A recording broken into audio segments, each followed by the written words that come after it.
Hello, dear listener. Tonight, we journey deep into the past, into a much darker time. We'll take a close look at the greatest nightmare of the Middle Ages, the cold breath of the Black Death. Forget those tales of chivalry and heroic knights you've seen in movies and books for a moment. The truth, more often than not, is far sharper than we imagine.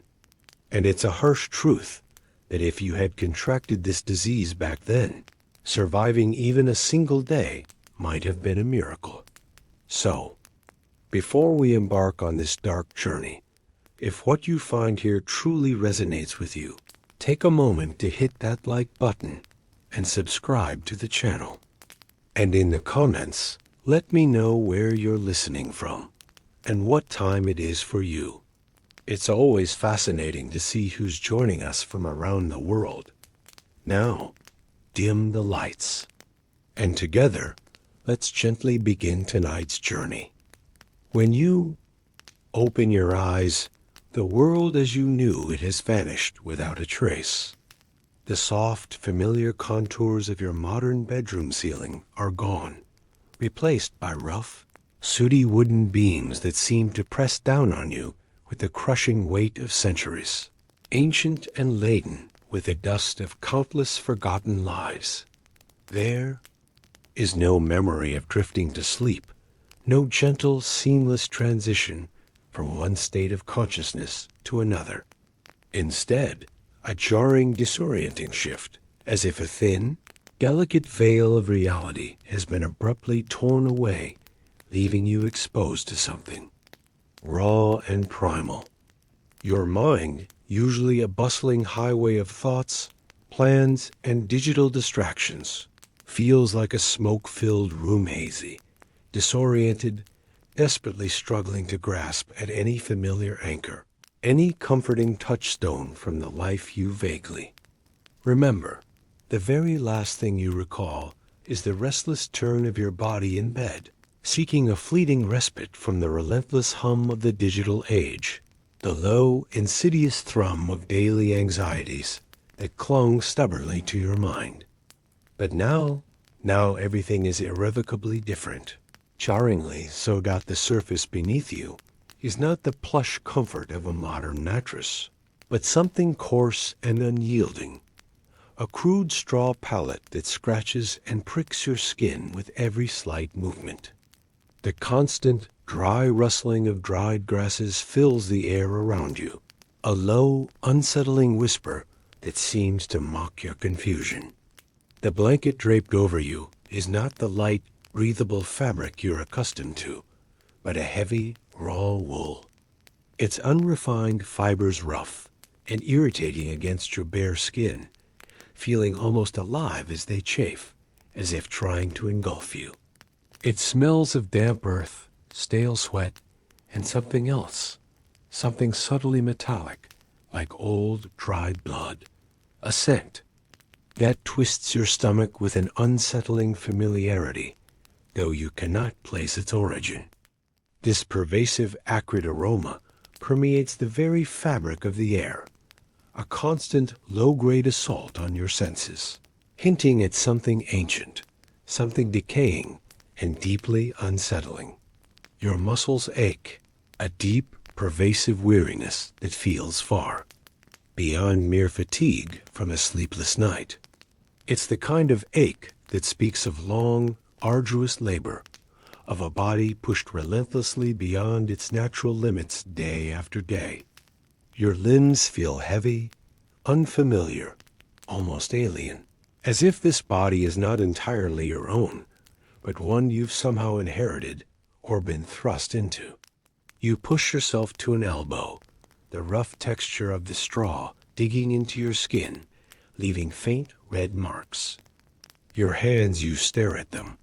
Bewildered, they are grimy, nails caked with dried mud beneath them, palms hardened with calluses that tell a story of toil you've never experienced, a life of physical hardship unknown to you.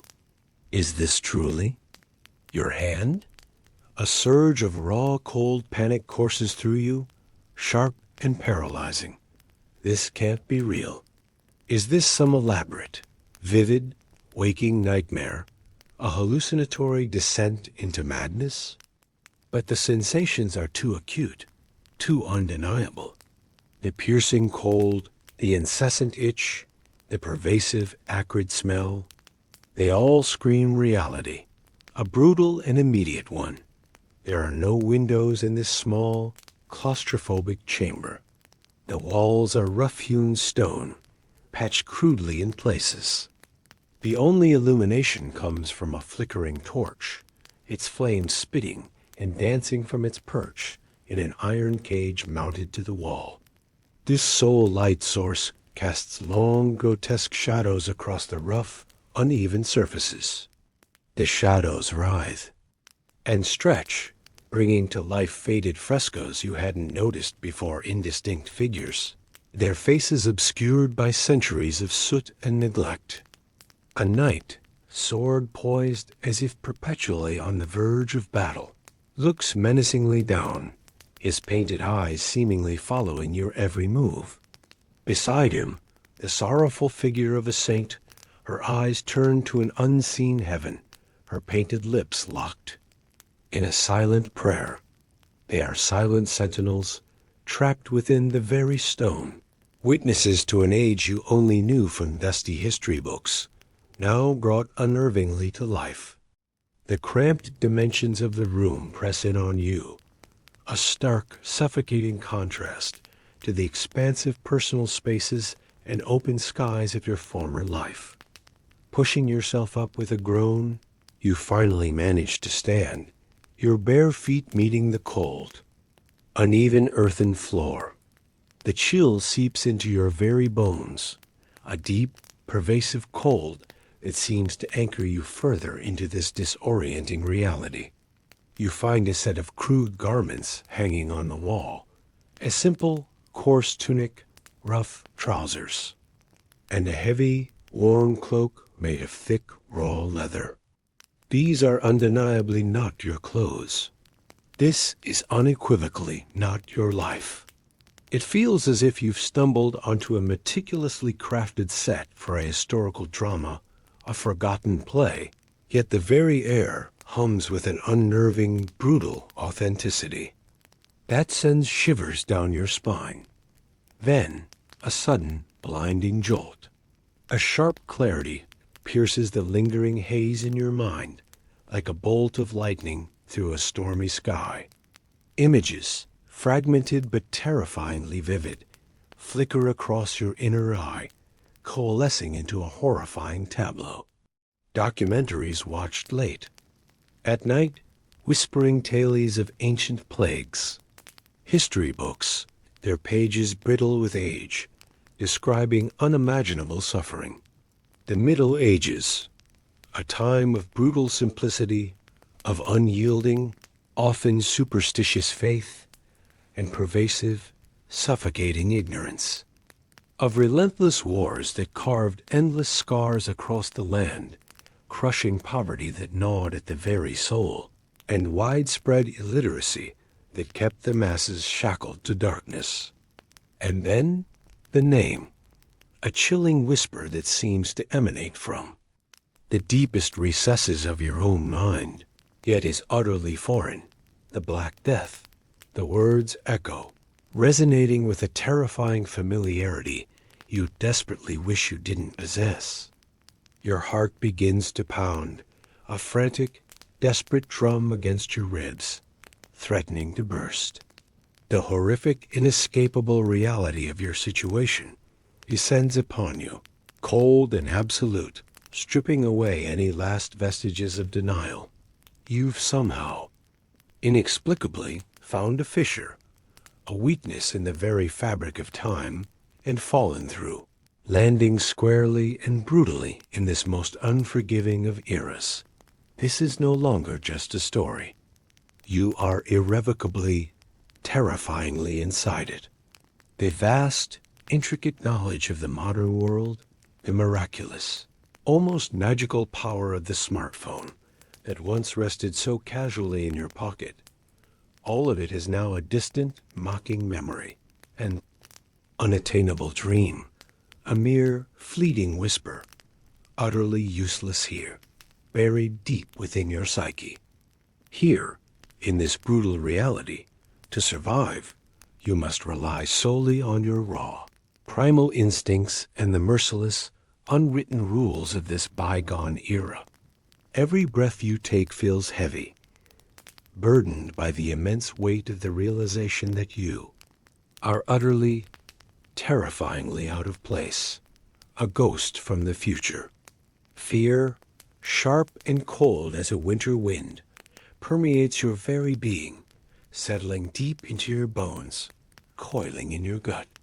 And outside, beyond these rough stone walls, a silent, unseen shadow, one that they call the Black Death, looms over the very town you now inhabit. This shadow, invisible yet chillingly palpable, is drawing closer with an agonizing slowness, ready to consume everything and everyone in its path.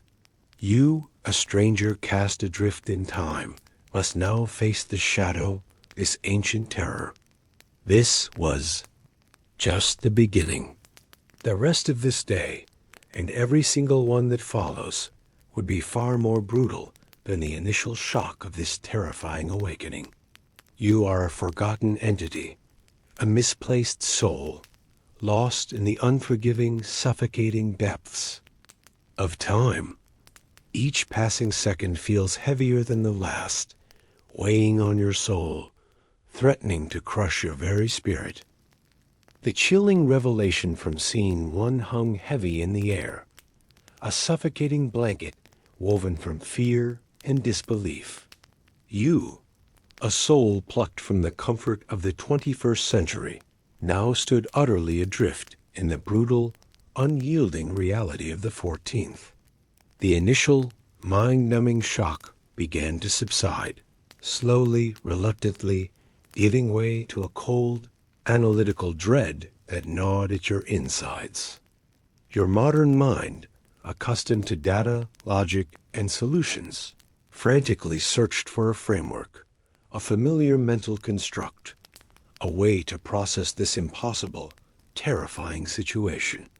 But there was no framework, no data entry point for time travel, no logical explanation for why the very air now tasted of wood smoke, damp earth, and an indescribable human misery that clung to everything. You ran a calloused, unfamiliar hand over your face, feeling the rough stubble that had grown overnight, the coarse texture of skin unaccustomed to modern hygiene. Every fiber of this body felt alien, yet undeniably, painfully real. The frantic pounding in your chest wasn't just raw fear. It was a desperate, primal urge to understand, to exert some semblance of control over this uncontrollable nightmare. You moved towards the rough wooden door, your bare feet making no sound on the packed earth floor. The latch, a simple rusted iron bar, groaned as you tentatively pushed it aside.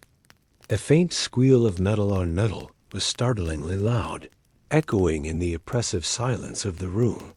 A sliver of light, weak and diffused, pierced the gloom as the door reluctantly swung inward, revealing a world painted in muted, somber tones. It was morning, but not the crisp, clean morning you knew. The light was tinged with a yellowish, almost sickly haze, filtering through what you instinctively knew to be the persistent smoke of countless hearths, perhaps mixed with something more ominous. The air outside was noticeably colder, sharper, biting at your exposed skin, yet it carried the same pervasive, unsettling odors from inside now amplified, heavier, more inescapable. The pungent smell of animal waste mixed with unwashed bodies, the stale scent of baking bread, and something else, something sickeningly sweet yet cloyingly putrid. A subtle hint of decay that sent a shiver down your spine. You stepped out cautiously, your senses on high alert, your eyes frantically scanning the immediate surroundings. This was clearly not a grand city. It was a small, humble dwelling, perhaps part of a sprawling village or the quiet outskirts of a minor town. The building itself was crudely constructed, half timber-board with mud and straw packed between thick, uneven wooden beams. Other similar structures, equally rustic and unkempt, clustered haphazardly around a central, muddy path.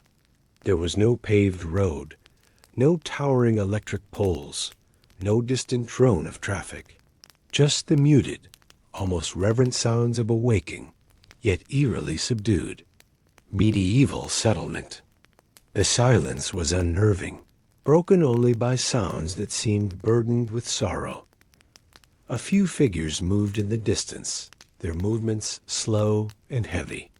A woman, her head covered with a simple drab wimple, hunched over a water well, her every movement radiating profound weariness. She paused occasionally, pressing a hand to her forehead, a gesture that seemed to hold something deeper than mere tiredness, a hint of malaise, a subtle tremor of illness. Further along, a man dressed in rough homespun led a stubborn donkey. Laden with firewood, his shoulders slumped as if carrying the weight of the world. There was an unnerving quietness to the air, a striking lack of the usual morning bustle you'd expect from a community.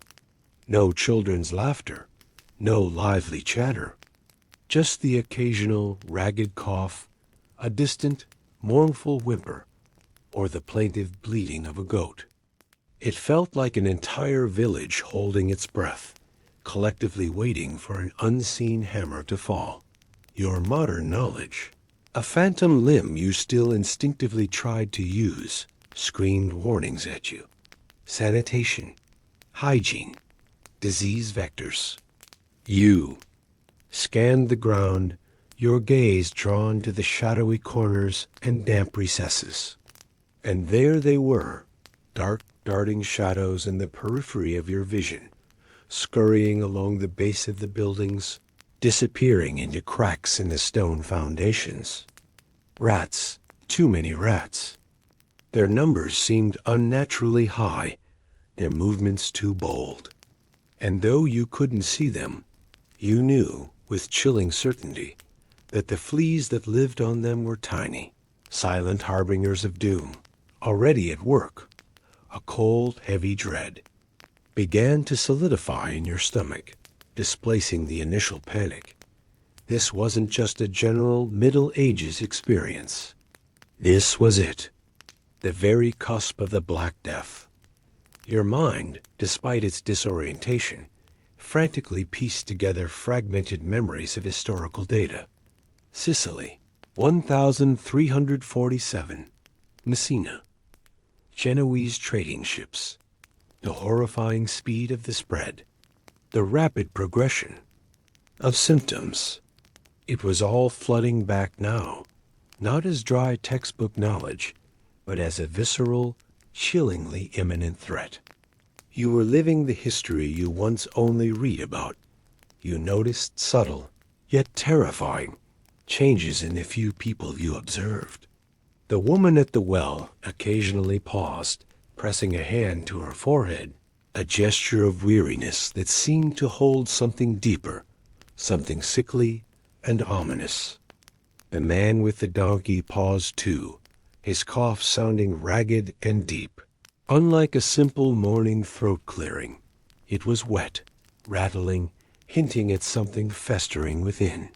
You saw subtle, dark patches on exposed skin, bruises that didn't look like accidental bumps, but rather internal hemorrhages, the telltale black spots that signified the final agonizing stages.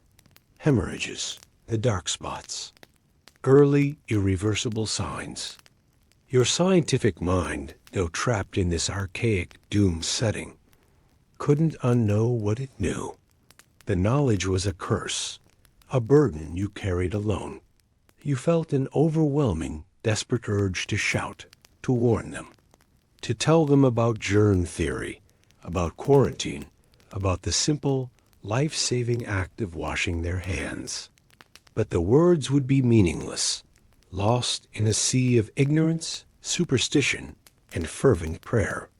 They would likely brand you a witch, a madman, or worse, a bringer of evil.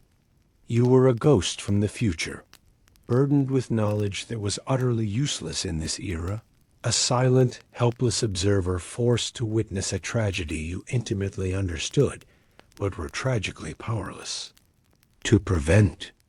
The weight of this useless knowledge was a torment.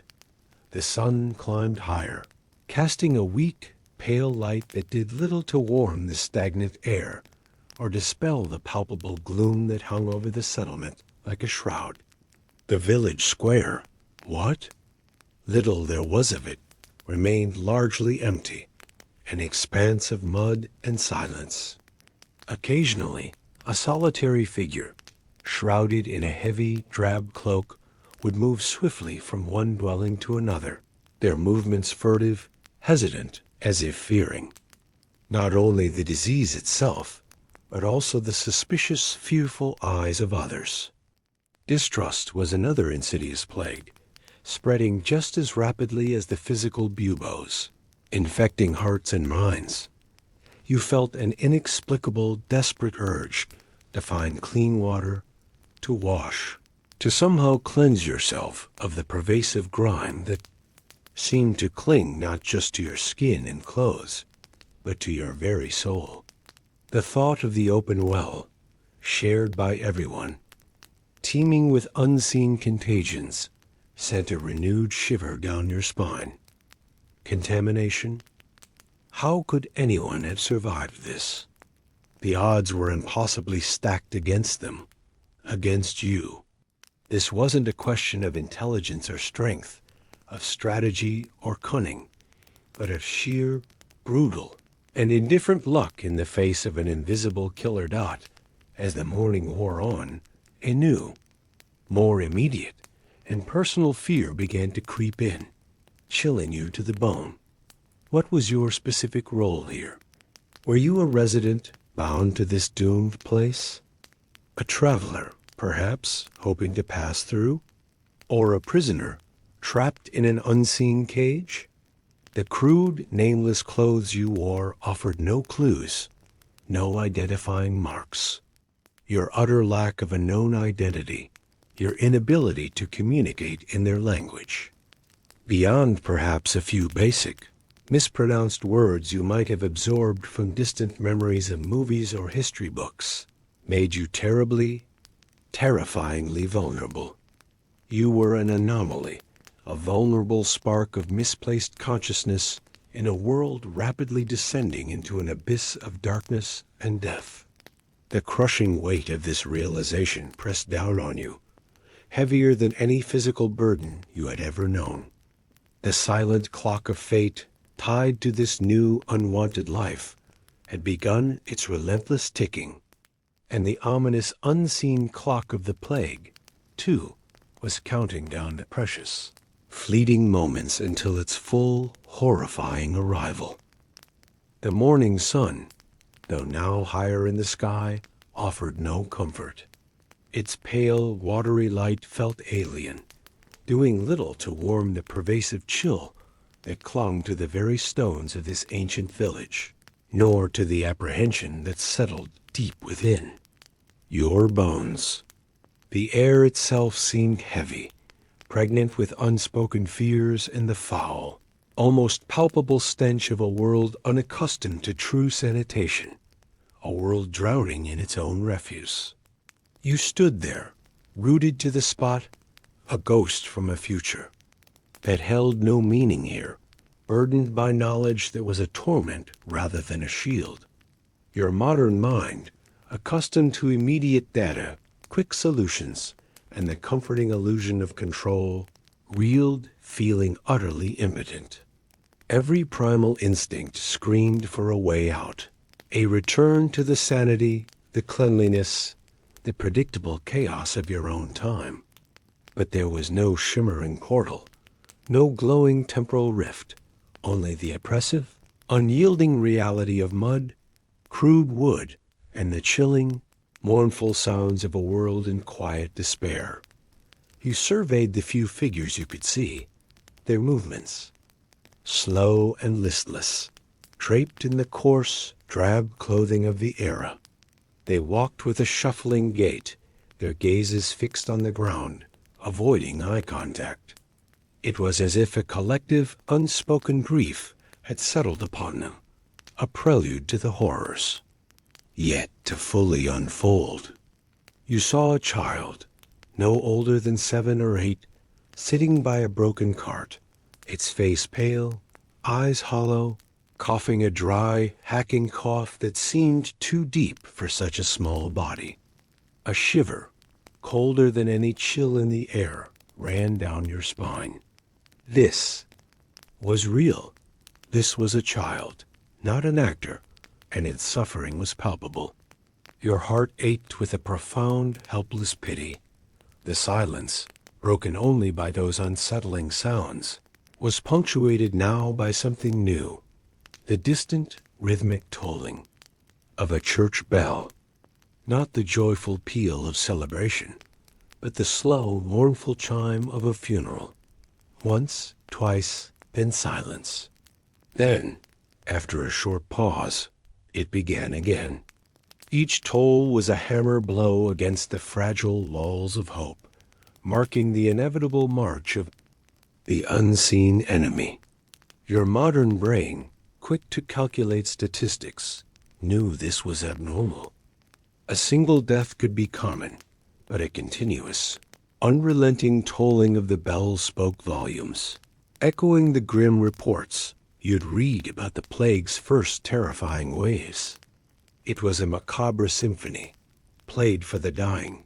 You remembered, reading about how communities reacted: denial, prayer, then panic, and finally flight.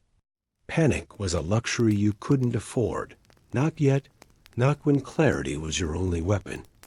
But the instinct for self-preservation, honed by millennia of human evolution, roared within you. You needed to move. You needed to understand your place in this terrifying tableau. Where were you truly? A farmer? A merchant? A serf? The clothes you wore were rough, simple. Your hands, calloused and strong, spoke of manual labor. Perhaps you were a villager, like those other haunted souls. That thought filled you with a fresh wave of despair. A villager in the path of the Black Death was a condemned soul awaiting their grim sentence. A movement caught your eye. From a larger house, a more imposing structure than yours, a man emerged, dressed in slightly finer clothes, a tunic of darker wool, perhaps a small leather pouch at his belt. He was speaking to another man, his voice low and urgent, laced with a fear that transcended language barriers. Though you couldn't understand the words, the frantic gestures, the wide, desperate eyes spoke volumes. They pointed towards the distant path, then back towards the village, shaking their heads. They're discussing leaving, or perhaps the futility of it. The instinct for flight, a desperate gamble, was clearly stirring even among these resigned. People thought you needed supplies, immediate, basic necessities, food, water, anything that could help you survive even a few more days. The concept of survival kits and preparedness from your old life felt ridiculously, cruelly out of place here. What good were protein bars against the Black Death? Yet the primal need for sustenance remained, a gnawing emptiness. You cautiously re-entered the small dwelling. The interior was even darker now. You searched frantically, fingers brushing against rough surfaces. A rough wooden table held a half-eaten, stale piece of bread, a clay jug, empty, a small, roughly carved wooden bowl. Nothing substantial. The poverty was stark, brutal. This wasn't a temporary hardship. This was a way of life, now exacerbated by the creeping shadow of death. As you searched, your fingers brushed against something cold and metallic beneath a loose floorboard. You knelt, heart pounding, and pulled it out.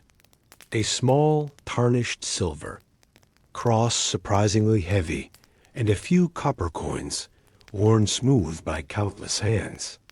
Not much, but enough to perhaps barter for something, anything. It was a tangible link to this world, however meager, a small anchor in a sea of overwhelming uncertainty. You clutched them tightly. These were your first possessions in this alien age, a grim inheritance. They felt both insignificant and profoundly precious. The chilling realization that you might be completely alone in this unfamiliar body, with no family, no connections, was a thought that settled like ice in your chest. Would you be mourned? Would anyone even notice your disappearance from your own time? The thought was strangely liberating and terrifying all at once. Liberating, because it meant no one was waiting for you. Terrifying, because it underscored your utter, absolute isolation. You were an unwritten page in a forgotten book, now forced to author your own desperate tale. Outside, the mournful tolling of the bell had ceased as abruptly as it began, replaced by a new, sudden, jarring silence. It was almost more unsettling than the constant, somber chiming. What did it mean? Had the death stopped, or had the bell ringer succumbed? A new, subtle shift in the air caught your attention, a faint, almost imperceptible murmur, like a distant swarm of agitated bees, slowly growing louder, closer. It wasn't the wind. It was the distinct, undeniable sound of human voices, many voices, slowly growing in volume. You peered through the narrow crack in the roughly hewn door, your heart leaping into your throat. A procession was forming in the muddy path outside. Not a funeral procession, but something far more disturbing, far more primal. People, dozens of them, were gathering, their faces a mixture of raw fear, frantic determination, and a desperate, fragile hope. They clutched pathetic bundles of belongings, some pulling small, rickety handcarts laden with their meager possessions. It was an exodus. The village, or at least a significant, terrified part of it, was abandoning its homes, its history, its dead, fleeing from the unseen enemy that was consuming them. They were heading towards the main road, the one that led away from the coast, deeper inland, deeper into the vast, frightening unknown, but away from the known, inescapable horror. This was your chance, a desperate, terrifying, but undeniable chance. To stay was to invite inevitable, agonizing doom, to become another nameless number in the relentless toll of the plague. To leave, to join this desperate tide of humanity, was to gamble against the unknown, to face a world far larger, far more dangerous, and infinitely more unpredictable than this small, plague-ridden village. But the instinct, the primal, unyielding will to survive that had guided humanity for millennia, pulsed through your veins, a raw, vital force. You clutched the cold silver cross and the few warm coins. This was your ticket, however small, too. A desperate, uncertain future. The silent clock of fate, once ticking with measured certainty, was now galloping, its hands spinning wildly. And you, a misplaced soul, had to run with it, or be crushed beneath its relentless pace. The first flicker of a desperate hope, fragile as a dying ember in the face of a storm, ignited within you. You had to choose, and choose now, succumb to the creeping darkness or flee into the perilous light of an unknown tomorrow. The decision, born of primal fear and a desperate, fragile hope, was made. To stay was certain death, to be consumed by the creeping horror of the plague. To flee, a chance, however slim, however terrifying. You plunged back into the harsh, unforgiving daylight, clutching the small, tarnished silver cross and the few copper coins as if they were your only anchors to this brutal reality. The very air was now thick, almost opaque, with the dust kicked up by hundreds of shuffling feet, mingling inextricably with the ever-present stench of unwashed bodies, the raw odor of fear, and that faint, sickly sweet scent of decay that had become the ominous, unmistakable signature of this era. Your lungs ached with each breath, a constant, burning reminder of the alien environment you were forced to inhabit. Each inhalation felt like swallowing grit and despair. The procession was even larger, more overwhelming than you'd first perceived from the relative quiet of the dwelling. It was a slow-moving, desperate river of humanity, stretching as far as the eye could see along the winding, muddy track. Farmers with their bewildered families, merchants who had abandoned their meager wares, old men and women leaning heavily on gnarled wooden staffs, their faces etched with a lifetime of hardship and now profound terror. Young mothers cradled infants close, their faces drawn and pale, their eyes wide with a protective, yet utterly hopeless, despair. They moved in a silent, grim determination, their gazes fixed on some distant, unknown horizon, a phantom-promised land free from the unseen enemy. Their eyes, wide and fearful, reflected the profound terror that pulsed through your own veins.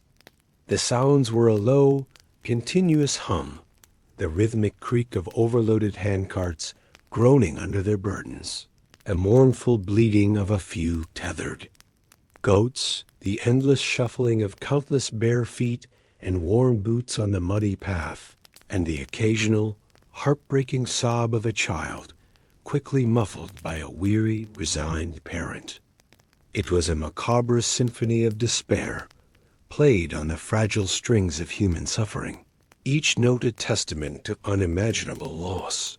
You merged with this desperate, silent flow, becoming one insignificant drop in this torrent of fleeing souls. No one noticed your strange, slightly cleaner clothes, your bewildered, out-of-time expression. Everyone was too consumed by their own raw terror, their own desperate scramble for survival. You felt the constant press of bodies around you, the accidental brushes of coarse wool tunics against your arm, the radiating warmth of desperation emanating from exhausted strangers. The communal fear was a palpable thing, a shared burden that, paradoxically, offered a strange kind of cold comfort in its very universality. You were not alone in your terror, even if you were utterly alone in your knowledge of what was truly coming. The path beneath your feet was not a road in any modern sense of the word. It was a winding, deeply rutted track, churned into thick, clinging mud by the recent, relentless rains and the passage of countless boots and hooves. Every step was a struggle, your bare feet slipping and sinking into the cold, gritty mud that squelched disgustingly between your toes. You stumbled often, catching yourself on the sturdy, unyielding back of a peasant walking in front of you, or the rough wooden side of a passing cart. A journey, even in these first few arduous minutes, promised to be grueling beyond anything you had ever conceived. Your muscles, unaccustomed to such sustained exertion, already began to protest with a dull, persistent ache. Your mind raced, a frantic, desperate kaleidoscope of fragmented memories, trying to access any useful piece of your forgotten history. Where were they going? What routes would they take? Would they encounter bandits, the scourges of medieval roads? Would the plague, this invisible, relentless hunter, travel with them, spread by the very act of their desperate flight? You remembered vague lessons about medieval banditry, about the inherent dangers of the open road, about feudal lords and their arbitrary, often cruel justice. Every shadow, every rustle in the nearby skeletal woods seemed to hold a hidden threat beyond the plague itself. The vulnerability of this era was absolute, a stark, terrifying contrast to the protected, comfortable existence you once knew. A life now impossibly distant thought. As the sun climbed higher, so too did the heat, turning the muddy path into a thick, clinging mire that sucked at your feet with every step. Thirst began to gnaw at you, a dry, rasping ache in your throat that intensified with each passing moment. You scanned the sparse, unforgiving landscape for any sign of fresh water, a glistening stream, a hidden well, anything to quench the desperate burning. But the land here seemed barren, scarred by centuries of human toil and environmental neglect. The trees were sparse, gnarled, their branches twisted into grotesque shapes, offering little to no shade from the relentless sun. The horizon remained a hazy, indifferent line, offering no promise of respite, only endless, desolate stretches. The journey was already testing the absolute limits of your modern, unaccustomed body, pushing it closer to breaking point than you had ever thought possible. Then you saw it, a chilling sight that brought the brutal reality of your situation crashing down with renewed, sickening force. By the side of the path, half hidden by a thicket of thorny, aggressive bushes, lay a body. It was a woman, her head thrown back at an unnatural angle, mouth agape in a silent, eternal scream, eyes staring blankly at the indifferent sky. Her skin was a grotesque mosaic of purplish-black blotches, buboes, swollen and angry, protruded monstrously from her neck and armpits, weeping a viscous fluid. Flies buzzed around her, a dark, persistent cloud, a living shroud. No one had stopped for her. No one would. She was simply another casualty, another nameless victim, left by the wayside as a grim marker of the path of death, a warning to those still clinging to life. A wave of profound nausea washed over you, a metallic, bitter taste flooding your mouth. This was not a sanitized image on a screen, not a historical reenactment. This was the raw, brutal, sickening truth laid bare before your terrified eyes. Sight amplified your fear, transforming it from a general anxiety into a desperate, driving, almost manic need to put as much distance as possible between yourself and such horrors. You pushed forward, a little faster now, ignoring the protesting ache in your muscles, the burning in your lungs, the dull throb in your head. The pace of the crowd was dictated by its weakest members, a slow, agonizing crawl that felt maddeningly insufficient. But you felt compelled to move faster, to outrun the shadow, even if you knew, intellectually, that it was utterly impossible. The plague was already in the air, in the fleas, in the very dust beneath your feet, a silent, ubiquitous killer that knew no boundaries. Hours blurred into a monotonous rhythm of walking, stumbling, pushing forward, each step a heavy, painful effort. The sun began its slow, inevitable descent, painting the sky in hues of fiery orange, melancholic purple, and deep, somber red that seemed cruelly beautiful in stark contrast to the grim reality below. Exhaustion became a heavy cloak, wrapping around you, blurring the edges of your vision, making the world swim. You longed for a moment of rest, a place to sit, to simply close your eyes, to escape the relentless assault on your senses. But the crowd pressed on, an unyielding, relentless force, driven by an unseen, primal urge to survive.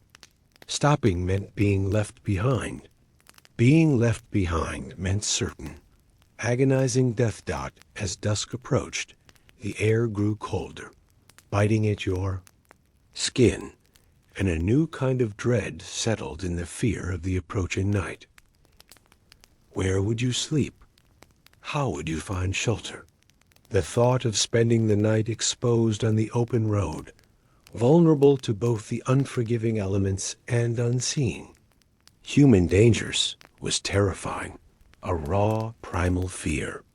You scanned the exhausted, grim faces around you, desperate for some sign of kindness, some flicker of shared humanity that might offer a temporary alliance, a moment of respite. But their faces were hardened masks of exhaustion and fear, each person lost in their own desperate, isolated struggle for survival, unable to offer solace. Suddenly, a commotion ahead. The slow, relentless march of the column faltered, then stopped abruptly.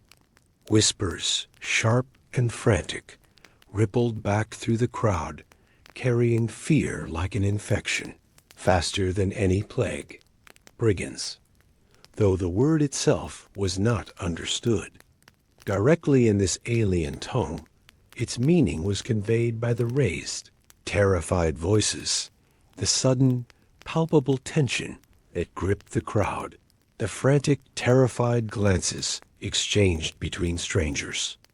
Another ancient danger, one you had momentarily forgotten in your singular focus on the plague. Your hand instinctively went to your side, finding nothing but the coarse wool of your tunic. No weapon, no defense. You were utterly, terrifyingly vulnerable. The world you were trapped in was not just dying. It was actively, violently hostile, a labyrinth of ancient dangers.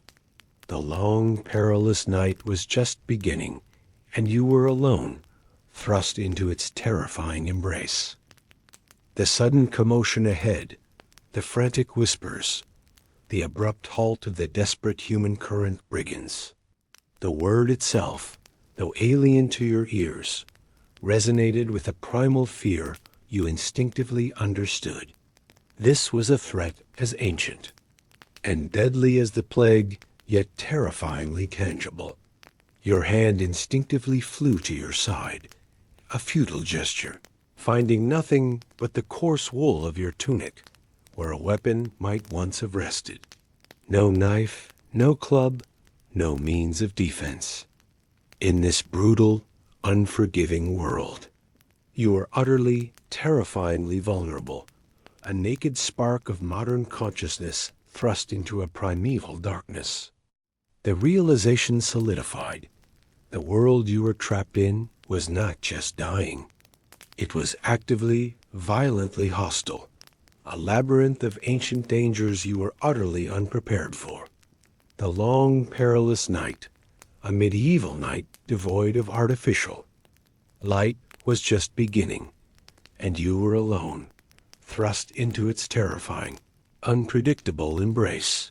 The crowd ahead rippled with panicked murmurs, a low, fearful growl that spread like wildfire through the ranks. Some attempted to turn back, only to be met by the unyielding press of those behind them. Others huddled together, their faces pale masks of terror, clutching children or meager bundles of possessions. A few, bolder or perhaps more desperate, brandished crude tools, a farming hoe, a broken pitchfork, futile against what you imagined would be hardened, armed men. The air grew thick with tension, a palpable sense of impending doom. You felt a cold knot tighten in your stomach. Your mind, trained in the complexities of the 21st century, desperately sought a rational solution, a way to mitigate the risk. But here, There was no emergency number to call, no police to summon, no rule of law to protect. Only raw, brutal power. And from the gloom where the path bent, they emerged. Not a disciplined army, but a ragged band of men, perhaps 20 or 30 strong. Their silhouettes, stark against the fading light, were armed with crude swords, rusty axes, and heavy wooden clubs. Their faces, though distant, seemed feral, their intentions clear even without a shared language. They weren't after lives, not primarily. They were after what little these desperate, fleeing people still possessed. Their leader, a broad-shouldered man with a crude leather eye patch, let out a guttural roar, a sound of pure menace that echoed through the twilight. It was a sound that instantly transformed human beings into prey. Panic erupted. The tightly packed column of refugees fractured, dissolving into a chaotic, screaming throng. People pushed, shoved, tripped over each other, desperate to escape the sudden, terrifying onslaught. You were caught in the crush, buffeted from all sides, struggling to keep your feet. The sounds were overwhelming. Desperate cries, the clang of crude weapons, the snarls of the brigands, and the sickening thud of bodies hitting the ground. You glimpsed moments of brutal violence. A man struck down, his small bundle of cloth snatched away. A woman's desperate plea silenced by a rough shove. The terrified shriek of a child torn from a parent's grasp. It was a nightmare of human depravity, superimposed on the already apocalyptic backdrop of the plague. Survival became a pure, instinctual act. You focused on staying upright, on moving with the flow, on becoming invisible. You ducked under a flailing arm, sidestepped a falling body, pushed through a gap that suddenly appeared in the chaos. Your modern mind screamed, urging you to analyze, to strategize. But your ancient body, primal and responsive, simply reacted. The cold silver cross, still clutched in your hand, felt like a talisman, a useless weight, yet you clung to it. The copper coins, however, were a liability. You instinctively shoved them deep into a hidden fold of your tunic, hoping they wouldn't be found. The brigands, it seemed, were primarily interested in loot. They moved through the crowd like wolves, snatching bags, tearing at clothing, tossing aside anyone who resisted too fiercely. They were not methodical killers, but opportunistic predators. This knowledge, a tiny spark of rational analysis, became your guide. Make yourself undesirable. Have nothing to steal. Be worthless to them. You tried to appear as poor, as pathetic as possible, letting your body slump, your clothes hang loosely, avoiding any eye contact that might draw attention. The chaos lasted. What felt like an eternity, though it was likely only minutes. Then, as suddenly as it began, it receded. The brigands, satisfied with their spoils, disappeared back into the encroaching darkness, their guttural shouts fading into the distance. They left behind a trail of devastation, scattered belongings, broken bodies, and a crowd shattered by terror, now whimpering, sobbing, or simply standing in stunned silence. The silence that followed was even heavier, broken only by the ragged breathing of survivors and the soft moans of the injured.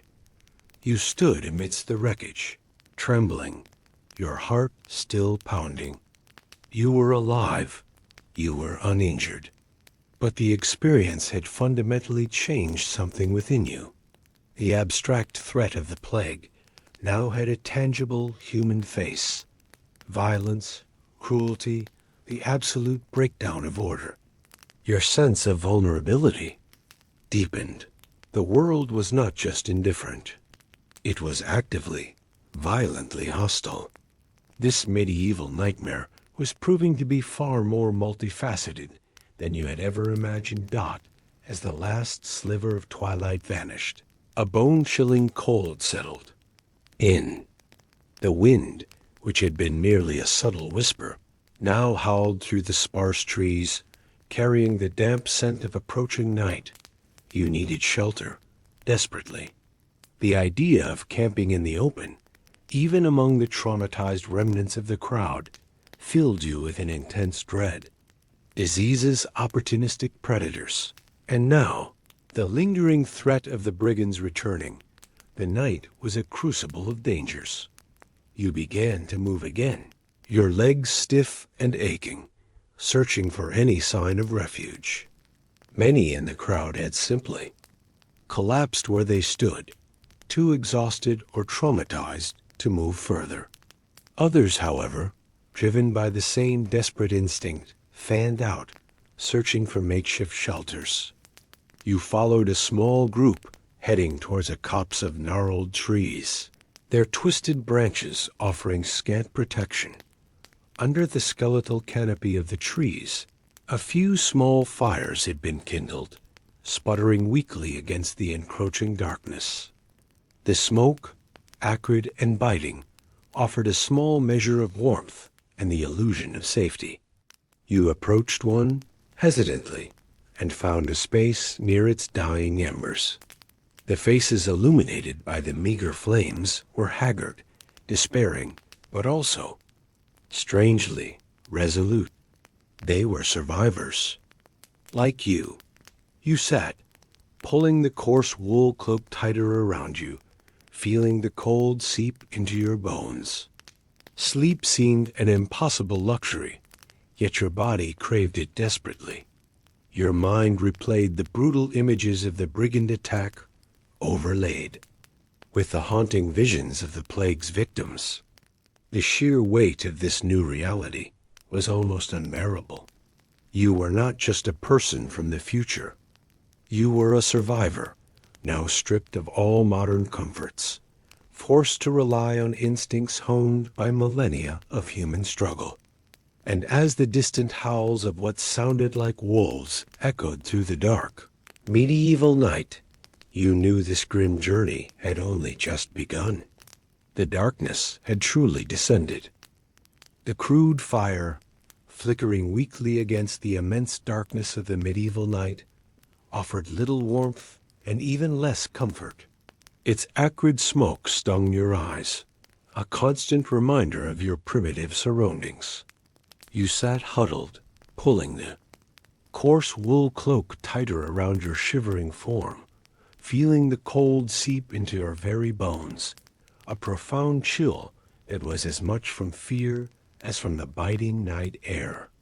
The rough earth beneath you was hard and unforgiving, a stark contrast to the soft mattress you vaguely remembered from a life that now felt like a fragile dream.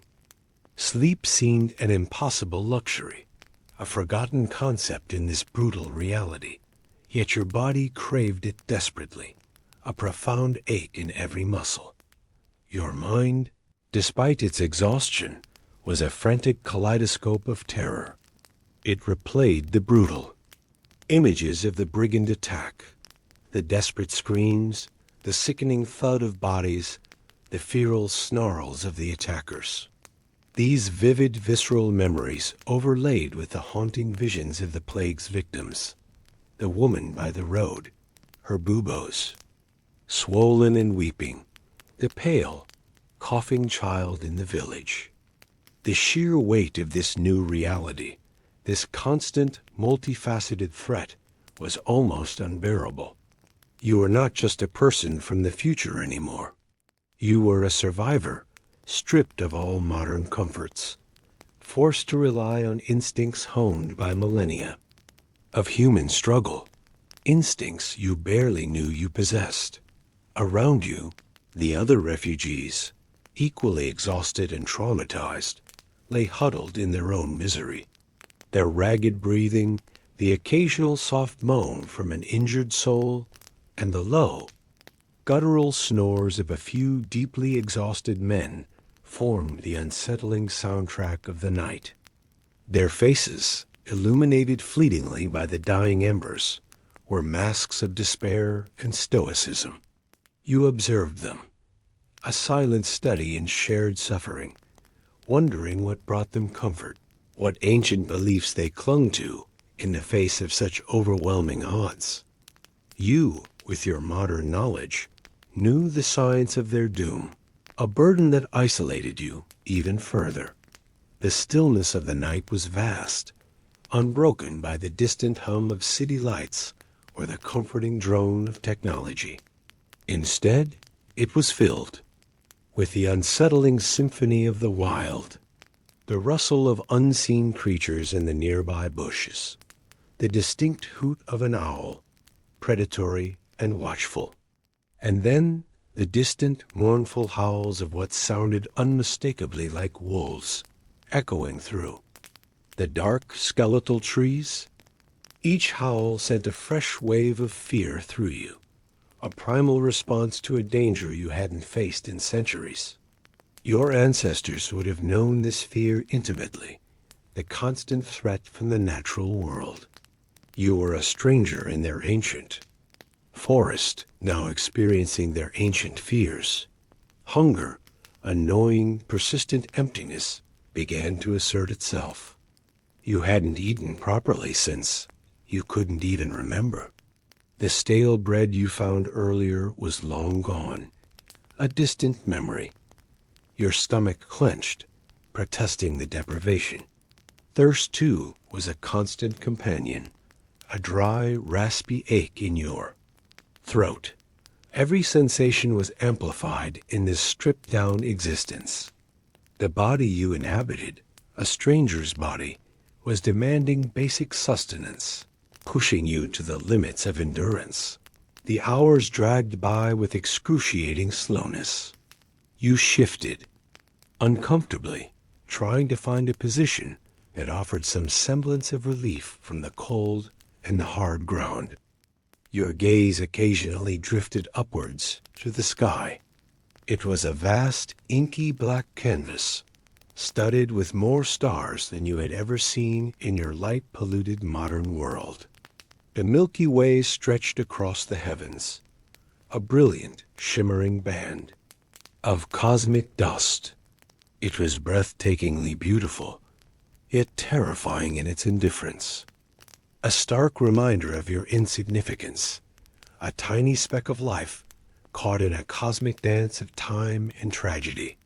You found yourself wishing you could name the constellations, just to feel a fleeting connection to something familiar, something structured.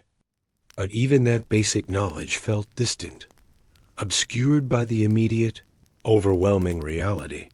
You tried to close your eyes, to force yourself into unconsciousness, to escape the relentless onslaught of thoughts. But every time, the same images flashed behind your eyelids. The buboes, the desperate eyes, the brigands' crude weapons. Sleep was a treacherous friend, promising respite, but delivering only restless nightmares. You were caught in a cruel limbo, too exhausted to function, too terrified to rest. As the deepest part of the night wore on, the air grew even colder, a freezing dampness that seemed to penetrate your very bones. You saw the breath of others in the pale moonlight, small clouds of vapor rising and dissipating. You pulled the cloak tighter, willing it to offer more warmth, to become a magical shield against the cold that threatened to consume you. The small, communal fires, once sputtering weakly, had now dwindled to nothing more than glowing embers, offering no solace. A faint cough echoed from the cluster of refugees near you, then another, and another. Not the deep, rattling coughs of the sick you'd seen earlier, but dry, persistent hacks, like a collective protest against the cold. Yet The sound still sent a fresh wave of anxiety through you. Was it just the cold? Or was the invisible killer already among them, settling into new lungs, preparing its next devastating strike? The paranoia was a constant companion, a silent, insidious whisper in your ear. You thought about your own health. Any ache, any shiver, any slight discomfort became a source of intense scrutiny. Was that a slight warmth in your forehead? Was your throat feeling a little sore? Each perceived symptom sent your heart racing, a terrifying internal dialogue between modern medical knowledge and medieval helplessness. You knew what to look for, what the early signs were, and that knowledge, instead of empowering you, became a cruel form of torture. Finally, after what felt like an eternity, a subtle change in the darkness. The inky black began to soften, imperceptibly at first, then slowly, hesitantly, giving way to a deep bruised purple. The stars, once so brilliantly defiant, began to fade one by one. The sounds of the night grew quieter, the wild animals retreating to their lairs. A faint, silvery line appeared on the eastern horizon, promising the return of light.dawn.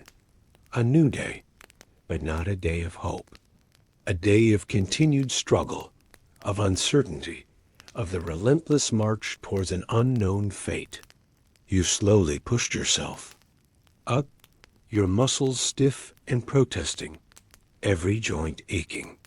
The world was still cold, still muddy, still permeated with the stench of human misery. The faces of the other refugees were even more haggard in the pale light, etched with the night's terrors. But there was also a flicker of something else in their eyes.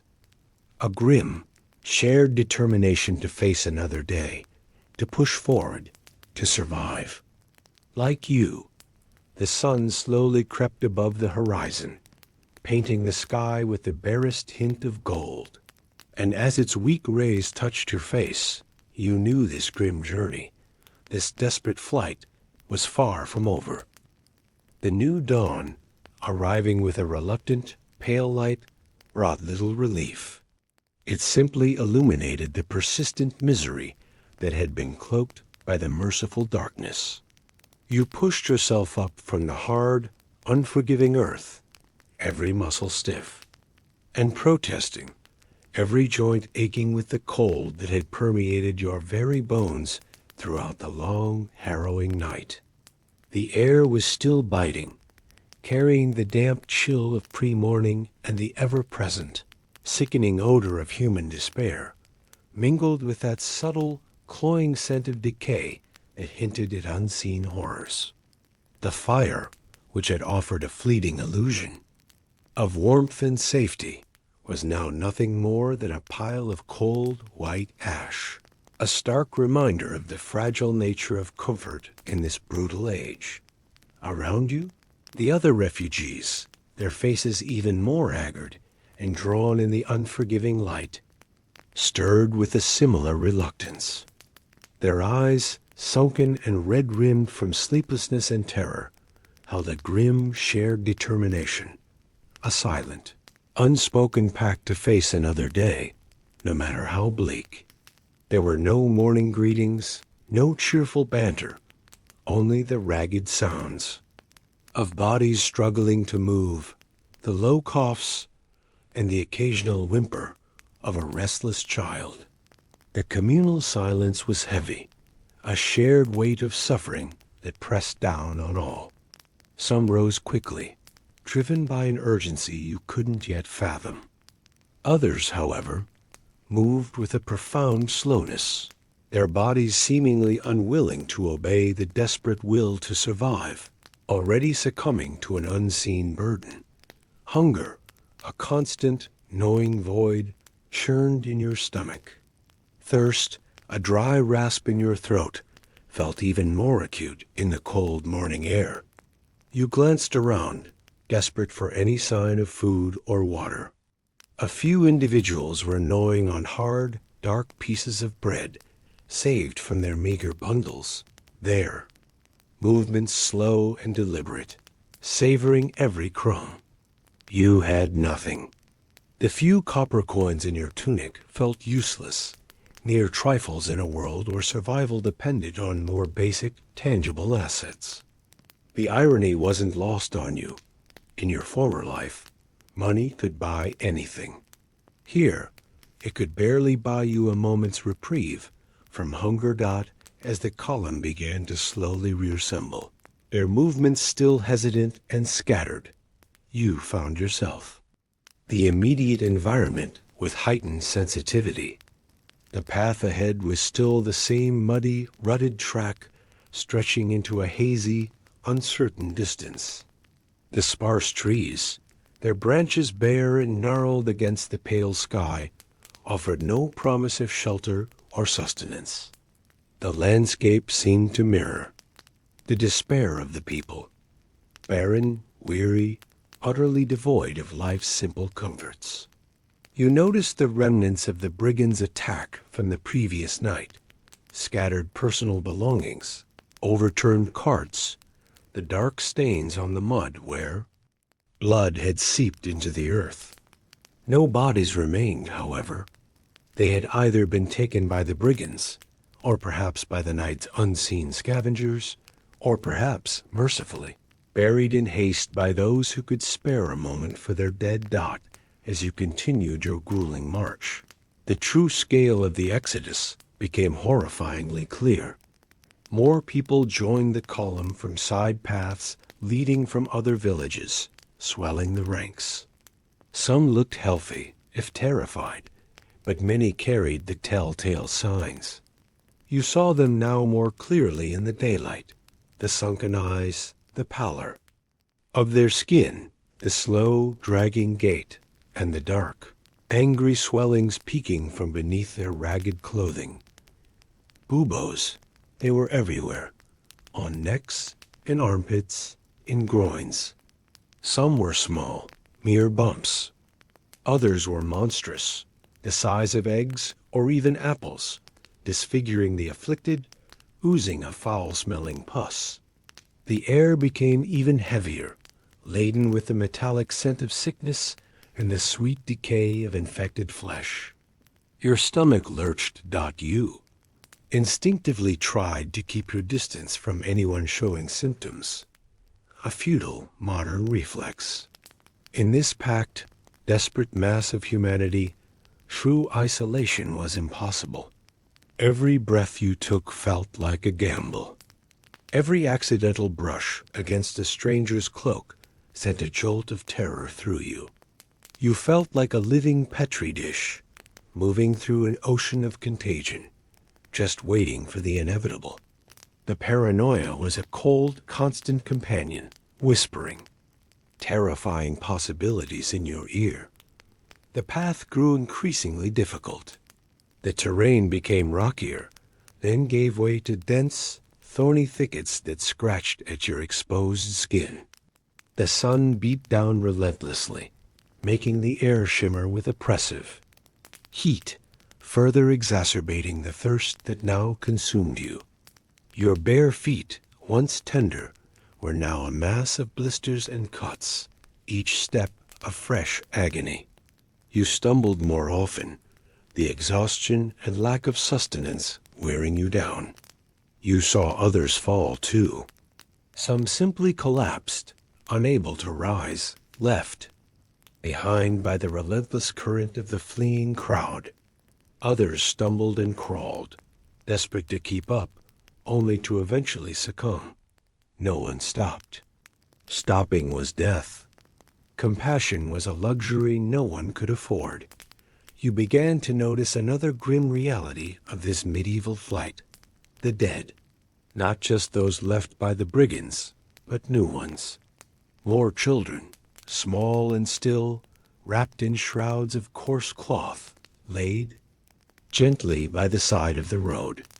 Old men and women, their journey ended, their faces serene in death, untouched by the plague that had consumed their bodies.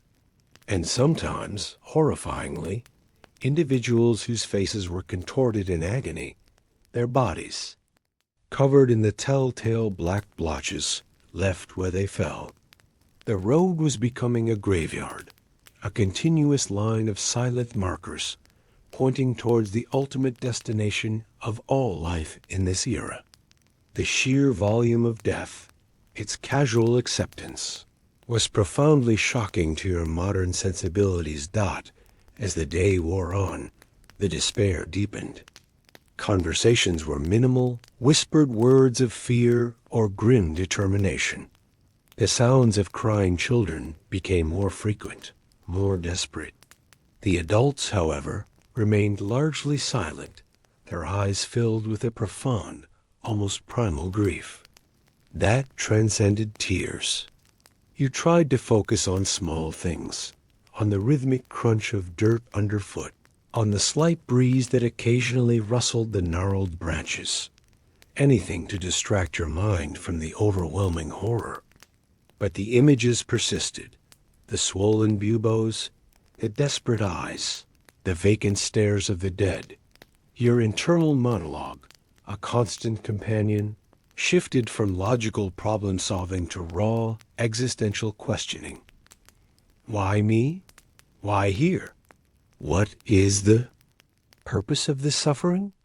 The vast knowledge of your former life, your understanding of science, medicine, and human progress felt utterly useless, a cruel joke. Here, faith and superstition were the only guides, the only balm for terror. You envied their ignorance, their ability to believe in divine intervention, even as you knew it was a false hope. Your own mind, stripped of its modern anchors, felt as if it were fraying at the edges, slowly succumbing to the madness of this new reality. The sun began its slow descent, painting the western sky in hues of deep orange and violent purple.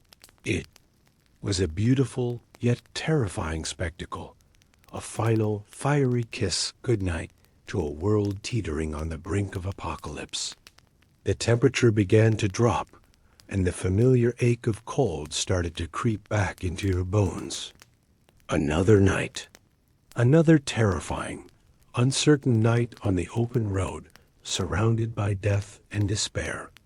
You wondered if you would survive another one. The thought settled heavily in your stomach. The road ahead was long, fraught with unseen terrors. And your strength, both physical and mental, was rapidly waning. You were just another fleeing soul, lost in the relentless tide of the great exodus. The second day on the road of despair dawned with an even harsher, more unforgiving light. The exhaustion that had settled deep within your bones during the restless night had intensified, a leaden weight that made every movement an effort. Your throat was raw with thirst, your stomach a constant hollow ache. The simple act of rising from the cold, hard ground felt like lifting an immense burden. Around you, the tableau of human misery had deepened. More bodies lay still, stark against the muddy earth, abandoned by those too weak or too afraid to offer a final dignity. The air, though cold, now carried a distinct, sickeningly sweet scent of decay that was becoming increasingly pervasive, a constant reminder of the unseen horror accompanying every step. The column of refugees, once a desperate river, now felt more like a dying stream, thinning with each passing hour. The silence among them had grown heavier, punctuated only by ragged coughs, the occasional soft sob of a child, and the relentless, squelching sound of hundreds of feet churning through the mud. Faces, once etched with fear, now wore masks of profound resignation, their eyes vacant, reflecting an inner world that had been stripped bare of hope. You observed them, a silent chronicler of their suffering, noticing the subtle shifts in their gait, the deepening shadows beneath their eyes. The telltale blotches that began to appear on exposed skin, the grim harvest of the plague. Your own body was screaming in protest. The blisters on your bare feet had burst, leaving raw, open wounds that stung with every step. The coarse wool of your tunic chafed against your skin, a constant irritation.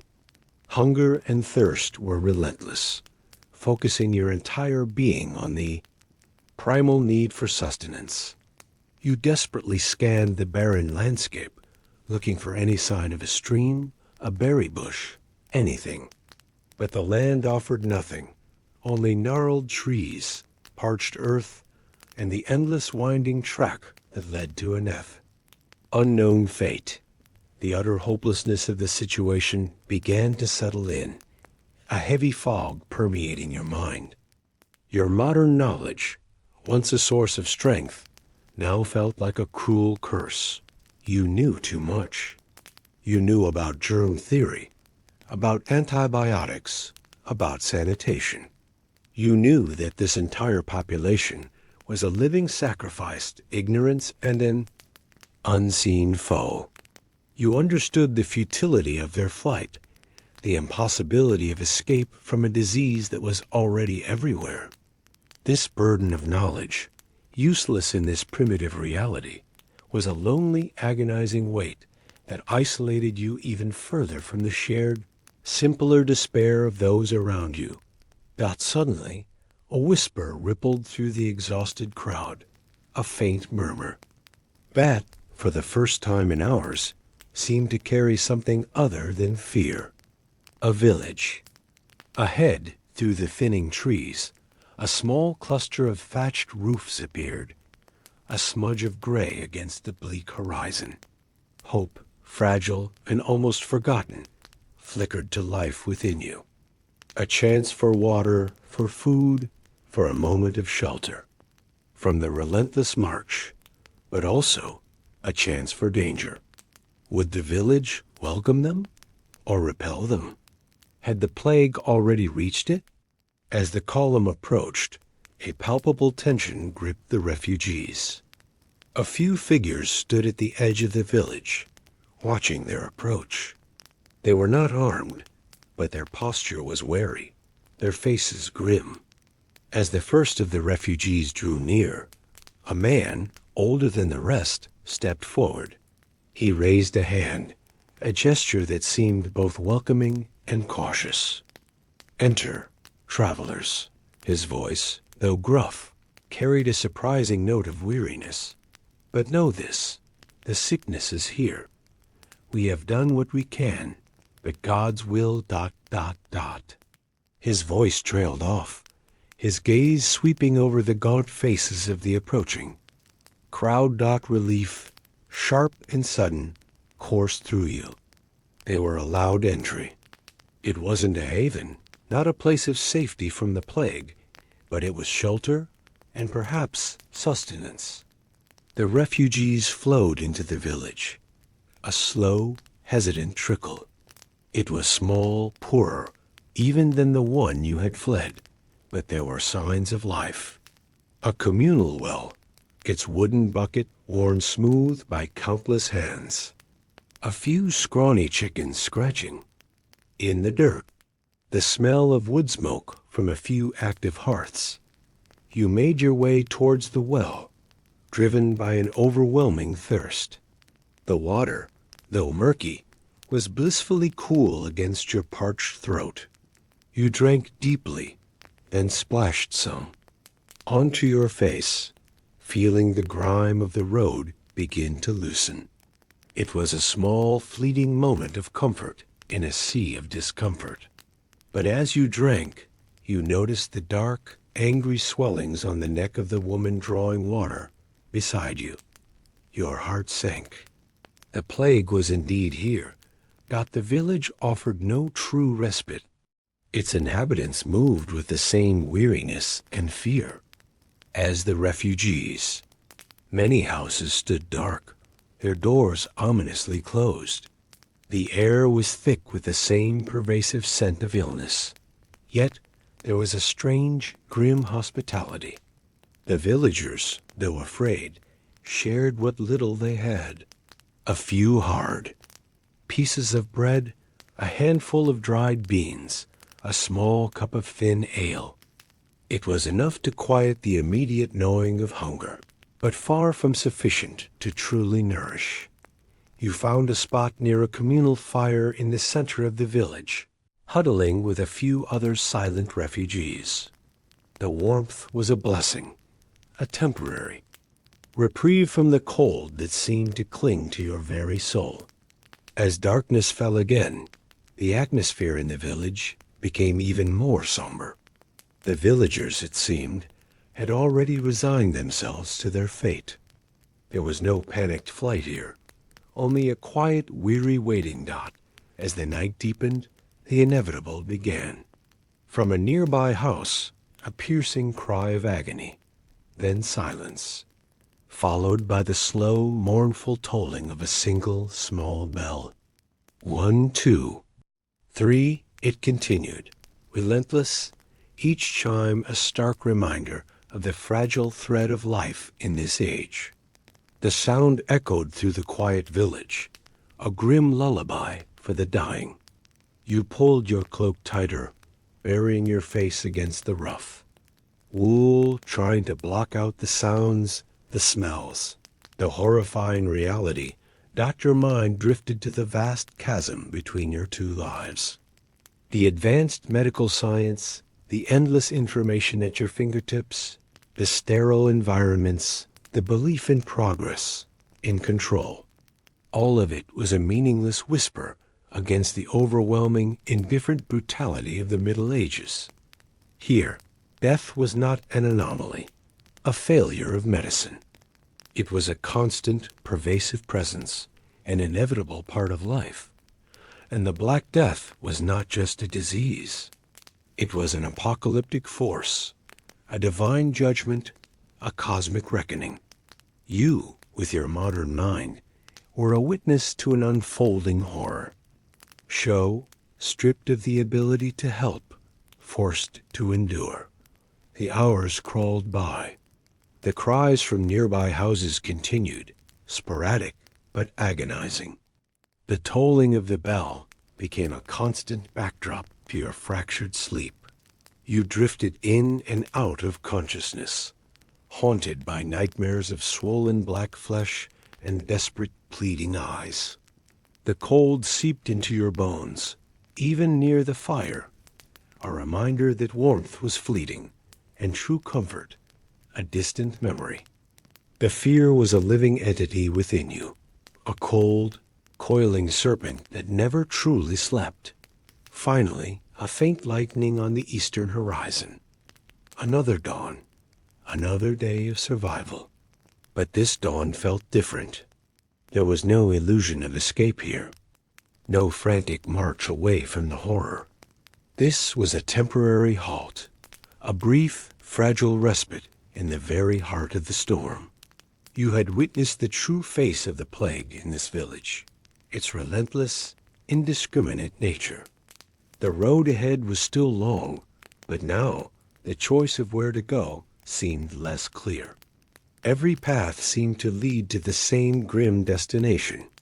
You were a passenger on a dying ship, sailing an ocean of pestilence, waiting for your turn. The bell, silent for a brief moment, would surely begin its mournful tolling again. The brief, illusory respite in the plague-stricken village had quickly dissolved into a deeper, more chilling reality. The second dawn revealed a scene of intensified despair, the pale light merely stripping away any lingering illusions of safety. The morning air, though cold, was now heavy, not just with the dampness of night, but with a palpable miasma of illness, a thick, sweet stench that no amount of clean air could dilute. It clung to the rough stone walls, permeated the mud, and seemed to cling even to the very fibers of your coarse wool tunic. You pushed yourself up from the hard, unforgiving earth, every muscle stiff and protesting, every joint aching with the cold that had permeated your very bones throughout the long, harrowing night. Your throat was still raw with thirst, your stomach hollow with persistent hunger. But these physical discomforts were secondary to the growing dread that now coiled like a venomous serpent in your gut, a constant, tightening knot of fear. The village, once a dim hope, was visibly succumbing. More houses stood dark and silent, their doors ominously ajar or crudely boarded up, indicating that entire families had either fled or lay dying within. The few villagers who moved about did so with a newfound lethargy, their movements slow, their eyes vacant, reflecting an inner surrender. The children, those who were still visible, no longer cried. They simply sat, silent and still, their small forms huddled, their gazes fixed on nothing, their innocence replaced by a profound, unnatural stillness. The communal well, which had offered a moment of hope, was now approached with a desperate caution. You could see the fear in their eyes, the stark awareness that even water, the very essence of life, could carry death. You found yourself drifting, an invisible observer in this waking nightmare. Your modern mind, accustomed to analysis and solution, felt increasingly useless, a cruel relic of a world that no longer existed. You knew the invisible enemy, its name, its mechanism. You knew that boiling water, basic hygiene, quarantine, could save lives. But these concepts were alien, impossible here. To speak them would be madness. To act on them, even more so. You were a prisoner of your own knowledge, watching a slow-motion catastrophe unfold, utterly powerless to intervene. The frustration was a cold, searing fire within you, hotter than any fever, burning away the last vestiges of your hope. The sound of the bell, which had given you fragmented sleep, now became almost constant. It wasn't the measured, mournful tolling of distant grief. It was sporadic, frantic, sometimes overlapping, as if the bell ringers themselves were struggling to keep pace with death, or were succumbing mid-toll, their hands falling from the rope. Each chime was a fresh stab of fear, a chilling tally of the falling. You saw the grim, almost ritualistic movements of those who carried the dead, not priests or undertakers, but ordinary men, often family members, their faces grim, their movements heavy. The bodies, usually wrapped in thin, coarse shrouds, were carried quickly out of the village, destined for hastily dug mass graves beyond the walls, if such luxuries as organized burial even existed here anymore. The efficiency of death was horrifying. One afternoon, a chilling incident brought the terror closer, brutally, viscerally. You were near the communal fire, trying to absorb what little warmth it offered, the smoke stinging your eyes, when a man nearby began to cough violently. Not the dry hack of cold, but a deep, rattling, wet cough that shook his entire frame, racking his body with spasms. He stumbled, collapsing to his knees, his hands clutching his chest, a desperate animal sound escaping his lips. His eyes, wide with sudden, agonizing fear, met yours for a fleeting, desperate moment, a shared understanding of doom. Then, with a gurgling sound, he coughed up a spray of bloody phlegm onto the muddy ground at his feet. His body spasmed. Once, twice, a final shudder, and then he was still, his breath gone. You saw the telltale dark blotches bloom rapidly on his neck and face, like ink spreading on parchment, solidifying the horror. Panic, cold and sharp, pierced through your exhausted mind. You froze, unable to move, your eyes fixed on the fallen. man on the blossoming darkness on his skin. The people around him, who had instinctively recoiled, now averted their gazes, a silent acknowledgment of his inevitable fate, a desperate self-preservation. No one touched him, no one wept over him. He was simply another one claimed. A profound, bone-deep fear settled over you, a chilling certainty. You were breathing the same air, standing on the same ground, surrounded by the invisible enemy. You saw the tiny, almost invisible insects, fleas, jumping, crawling on the ground, on the discarded fabric, on the very bodies. They were everywhere. The enemy was omnipresent, unseen, relentless, and you were its next potential target. You backed away slowly, carefully, trying not to draw attention, trying not to disturb the fragile, desperate peace of those still seemingly untouched. You needed to get away, to isolate yourself, to find some semblance of clean space. But where? The thought was futile. This entire world was a contagion. You fled to the edge of the village, finding a spot behind a dilapidated shed, seeking a moment of solitude, a chance to breathe air that didn't feel quite so tainted, to momentarily escape the overwhelming presence of death. The hours that followed were a blur of heightened paranoia. Every slight ache, every phantom tickle on your skin, every change in your breathing, every new sound in the silence became a source of intense scrutiny, of terrifying self-diagnosis. Was that a fever taking hold? A chill announcing the onset? A new lump forming in your armpit? Your modern medical knowledge, instead of offering comfort, became a cruel torture, providing a terrifying checklist of symptoms to look for, each one a potential death knell. You felt like you were waiting for a bomb to go off, a ticking clock within your own body, its countdown silent and relentless. The psychological toll was immense. You found yourself talking to yourself, whispering, questions, theories, desperate pleas for help that no one could hear, not even yourself clearly anymore. The line between reality and hallucination began to blur at the edges, the grim faces blending into nightmares, the distant cries becoming phantom voices. You craved a familiar voice, a friendly face, a single sign that this was all just a terrible, elaborate dream, a cruel joke played by time. But there was nothing. Only the cold, hard, indifferent reality of the Middle Ages.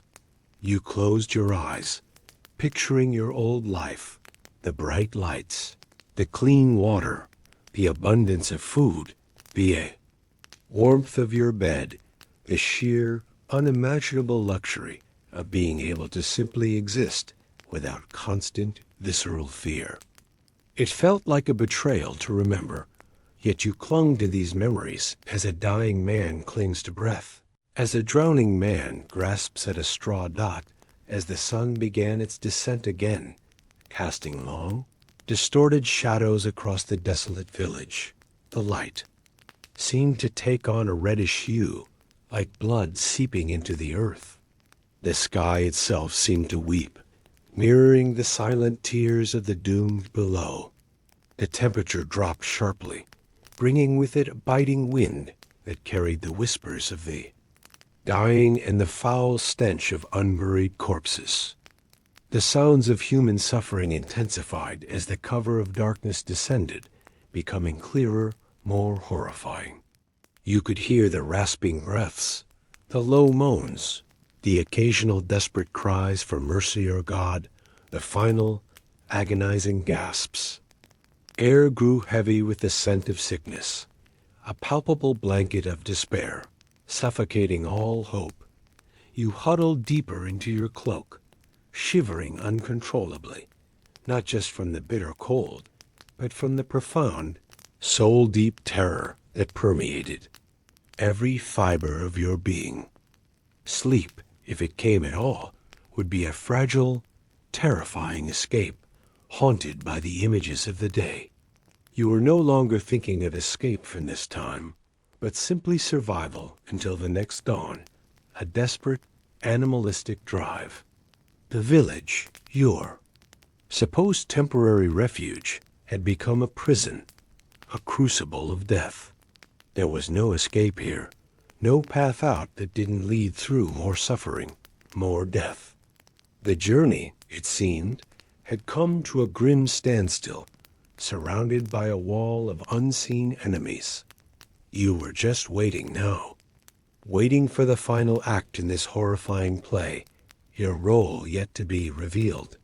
The whispers of hope were long gone, replaced by the silent lament of the dying, a requiem for a lost world.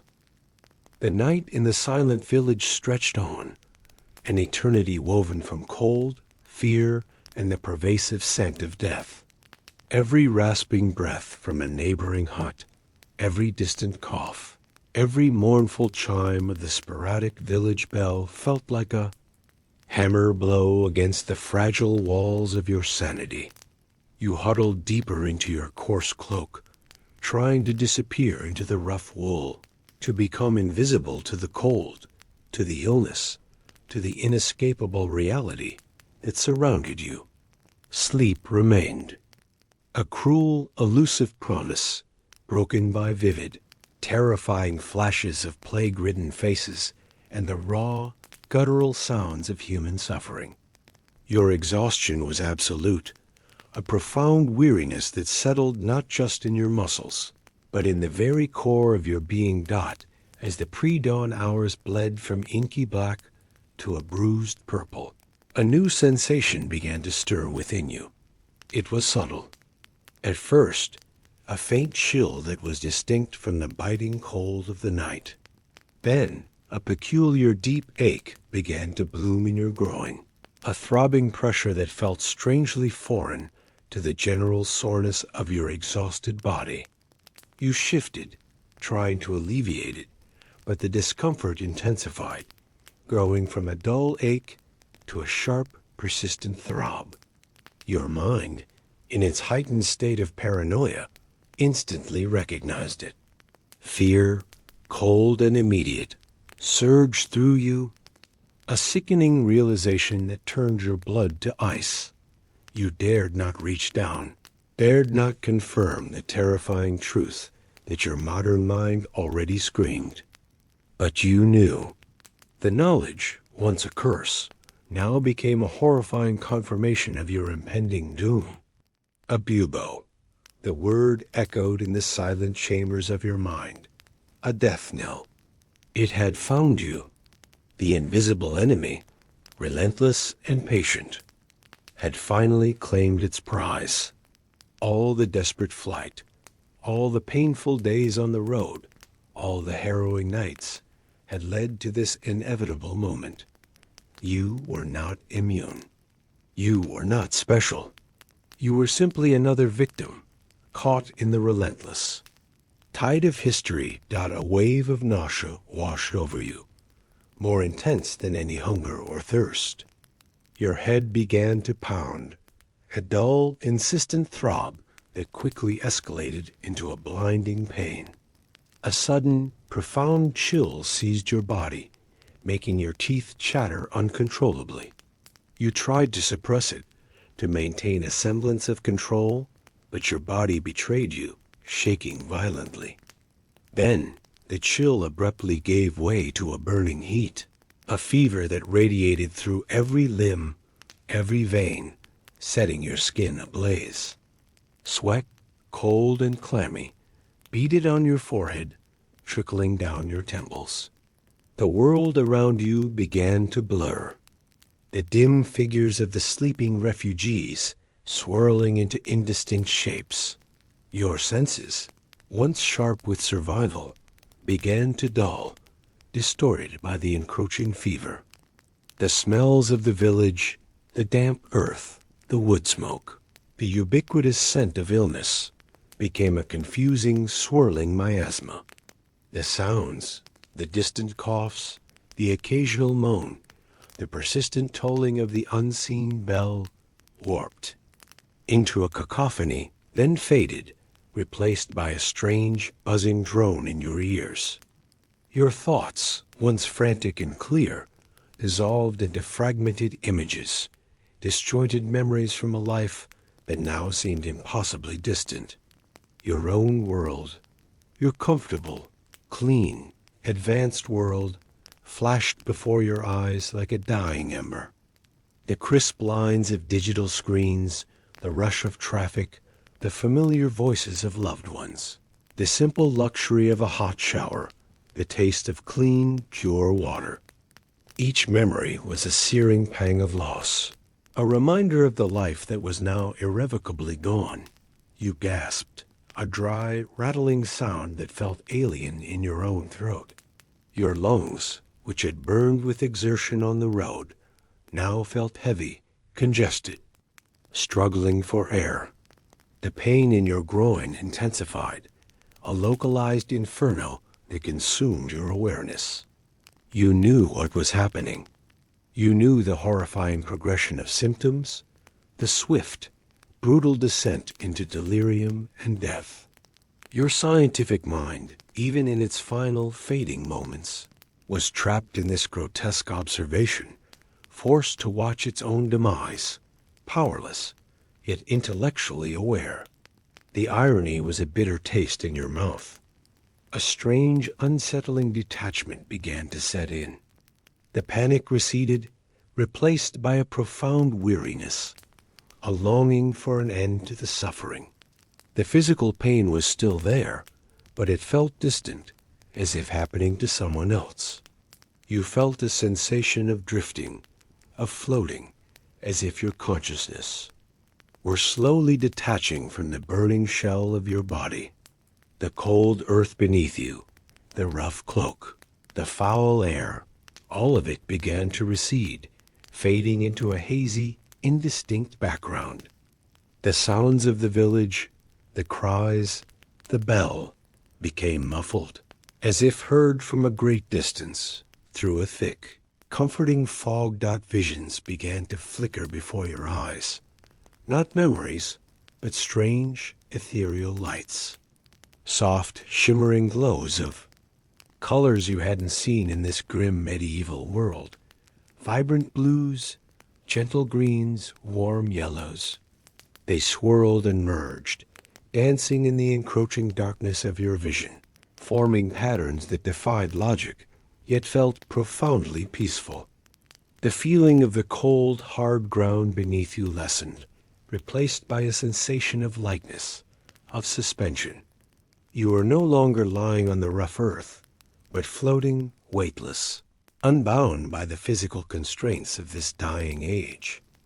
The stench of decay, the metallic scent of sickness, slowly began to recede from your awareness, replaced by a faint, almost imperceptible aroma of something clean, something fresh, like distant rain or the scent of a blooming garden after a long winter. The harsh sounds of the medieval night, the cries and moans faded entirely, replaced by a profound, gentle silence, broken only by a soft, rhythmic hum, a sound that felt profoundly familiar, comforting, almost mechanical. It was the sound of distant, modern life. Your body, this alien, plague-stricken vessel, seemed to dissolve, melting away like mist in the morning sun. The pain, the fear, the hunger, the cold, all the visceral, brutal realities of the Middle Ages simply ceased. To exist, replaced by an overwhelming sensation of peace, of lightness, of absolute tranquility. You were no longer trapped. You were no longer a victim. You were simply drifting, drifting away from the darkness, away from the suffering, away from the echoes of the Black Death.